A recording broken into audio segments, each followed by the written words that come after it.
Hi అండి, welcome back to our channel Deepyani blogs. నేను మీ కళ్యాణి. ఎలా ఉన్నారండి? అందరూ బాగున్నారా అండి? నేను కూడా చాలా బాగున్నాను.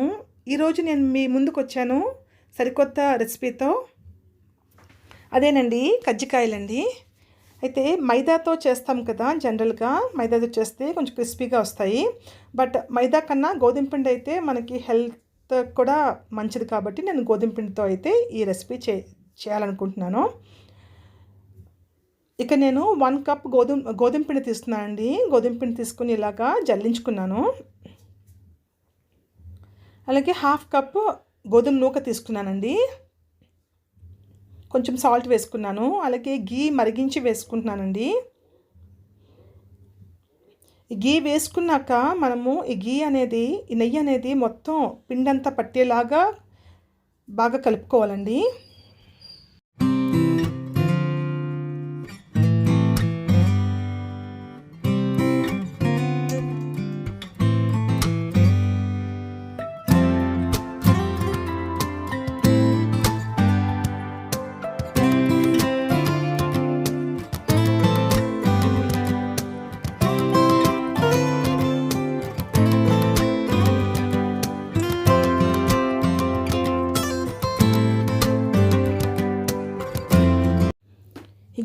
గీ వేసుకున్నాక మొత్తం పిండంతా బాగా కలుపుకున్నాం కదా, అది ఇంకా చాలేదనిపించి మరొక టీ స్పూన్ గీ వేసుకున్నానండి. గీ మరిగించి వేసుకున్నాను.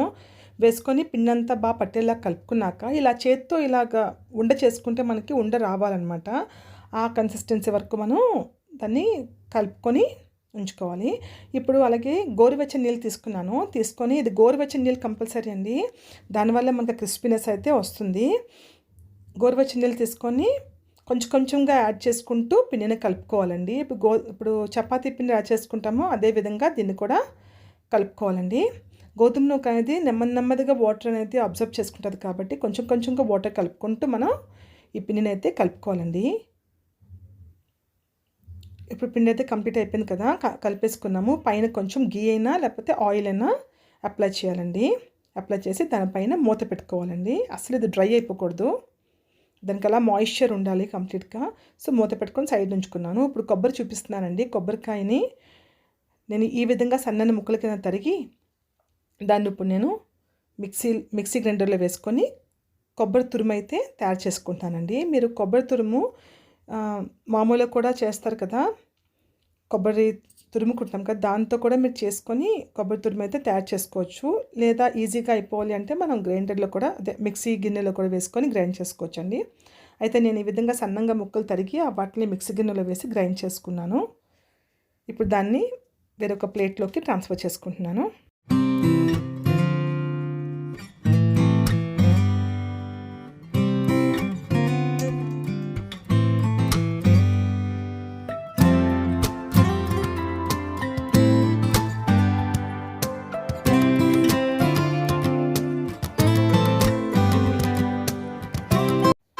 సో కొబ్బరి తురుము అంతా కూడా ప్లేట్లో ట్రాన్స్ఫర్ చేసుకున్నాను కదా. ఇప్పుడు మీకు బెల్లం చూపిస్తున్నానండి. నేను ఒక కొబ్బరికాయకి 1 కప్ బెల్లం తీసుకున్నానండి.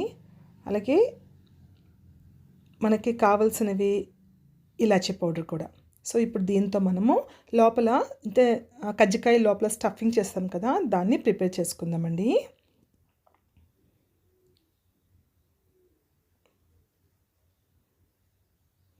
ఇప్పుడు స్టవ్ ఆన్ చేసుకొని ప్యాన్ పెట్టుకుంటున్నాను. అందులో ఈ 1 కప్ బెల్లం వేసుకున్నానండి. అలాగే కొబ్బరి తురిమి ఉంచుకున్నాను కదా, దాన్ని కూడా వేసుకున్నాను. వేసుకొని లో ఫ్లేమ్లో ఉంచుకొని నెమ్మదిగా మనం దీన్ని కలుపుకుంటూ ఉండాలి. ఇది మనం కొబ్బరి ఉండలు చేసేలాగా గట్టి పాకం అంటే ఉండ పాకం వచ్చే వరకు చేయకూడదండి.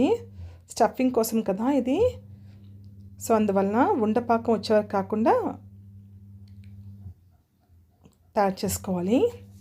సో ఇప్పుడు లో ఫ్లేమ్లో నేను దాన్ని కంటిన్యూస్గా కలుపుకుంటూ మాత్రమే దీన్ని చేయాలి. ఉంచేస్తే అది కిందన మాడిపోతుంది అనమాట. సో బెల్లం నెమ్మదిగా కరిగింది కదండి, కరిగి కొబ్బరికి బాగా పట్టింది కదా. సో ఈ కన్సిస్టెన్సీలో ఇందులో కొంచెము ఇలాచీ పౌడర్ కూడా వేసుకున్నానండి. వేసుకొని దించేసుకున్నాను. ఇప్పుడు స్టఫింగ్ అయితే రెడీ అయిపోయింది మనకి.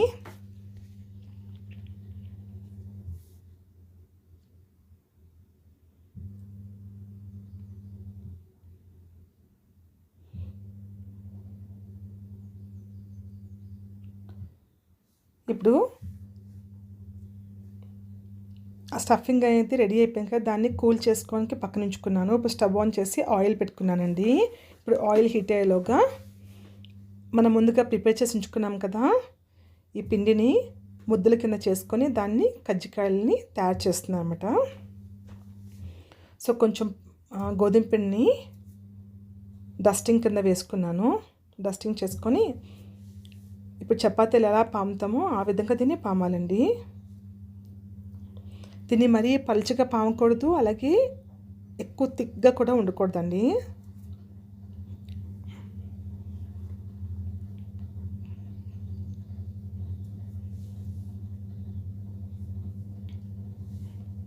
సో మీకు చూపిస్తాను చూసారా, ఆ థిక్నెస్ వచ్చే వరకు మనం చేసుకోవాలి. ఇప్పుడు దాన్ని మౌల్డ్ ఉంటుంది కదా మనకి, కజ్జికాయలు తయారు చేసుకునేది మౌల్డ్, దానిపైన దీన్ని వేసి చపాతీలా చేసాం కదా దాన్ని వేసి దాంట్లో మనం స్టఫింగ్ని వేసుకున్నానండి.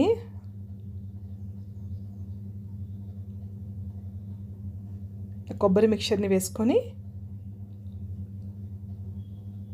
ఇప్పుడు ఎక్స్ట్రా పార్ట్ ఉంటుంది కదా దాన్ని నెమ్మదిగా చాకుతో రిమూవ్ చేసుకున్నాను.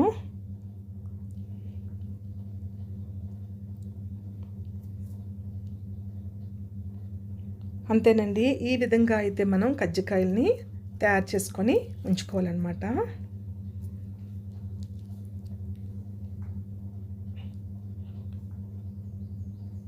మీకోసం ఇంకొక కజ్జికాయ కూడా తయారీ విధానం చూపిస్తున్నాను.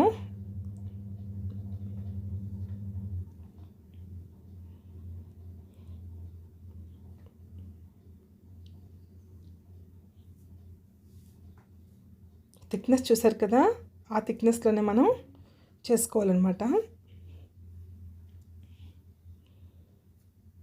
ఇప్పుడు కొబ్బరి తురుముని వన్ సైడ్ వేసుకోవాలి. వేసుకొని మౌల్డ్ని కవర్ చేయాలండి.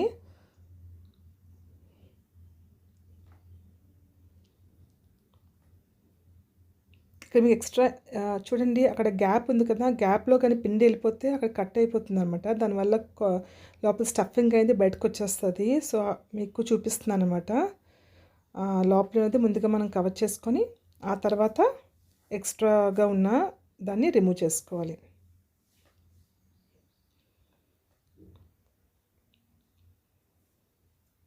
అలాగే మరొక కజ్జికాయ కూడా మీకు చూపిస్తున్నాను.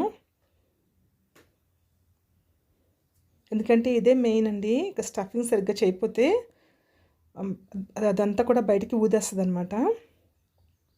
అందువల్ల నేను మీకు క్లియర్గా చూపిస్తున్నాను. చపాతీ చేసుకున్నాక మౌల్డ్ పైన వేసి వన్ సైడ్ మాత్రమే మనం స్టఫింగ్ అనేది వేయాలి.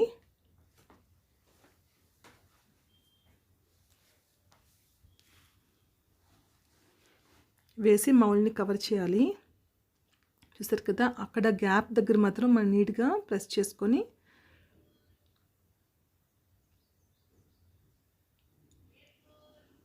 ఇప్పుడు ఎక్స్ట్రాగా ఉన్న ఆ పిండి అంతా కూడా చాకుతో కట్ చేసేయాలి.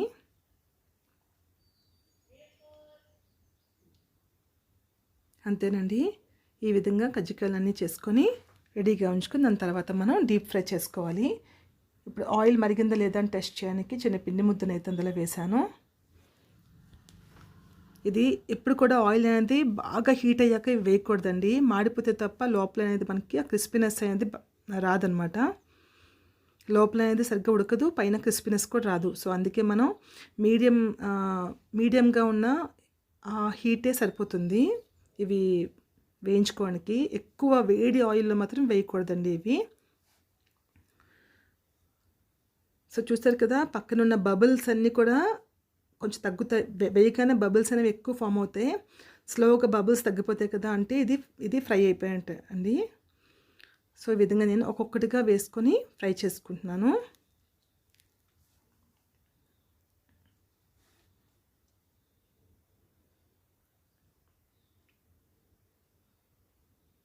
చూసారా, వేయగానే బబుల్స్ ఎక్కువ ఫామ్ అయ్యాయి కదా, స్లోగా బబుల్స్ అనేవి తగ్గిపోతాయి. అప్పుడు తెలుస్తుంది మనకి ఇది ఫ్రై అయిపోయిందని.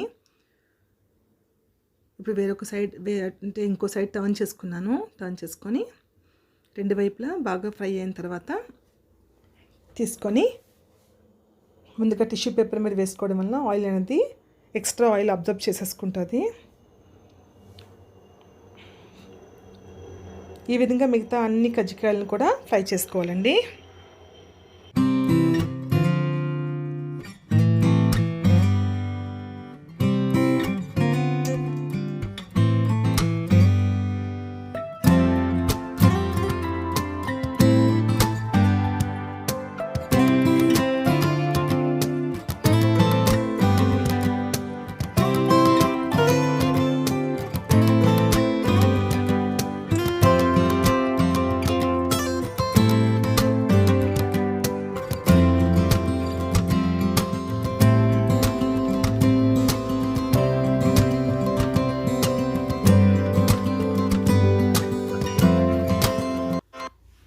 అయితే మీరు నేను ఫాలో అయిన ఈ టిప్స్తో మీరు కూడా కజ్జికాయలను చేసుకోండి. అలాగే మనకి ఇప్పుడు నుంచి పూజలు వస్తున్నాయి కదా, ప్రతి పూజకి మనం ఇది తయారు చేసుకోవచ్చు. మీకు ఈ వీడియో నచ్చిందా అండి?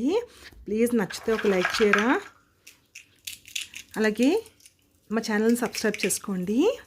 Thank you so much for watching. Take care. Bye.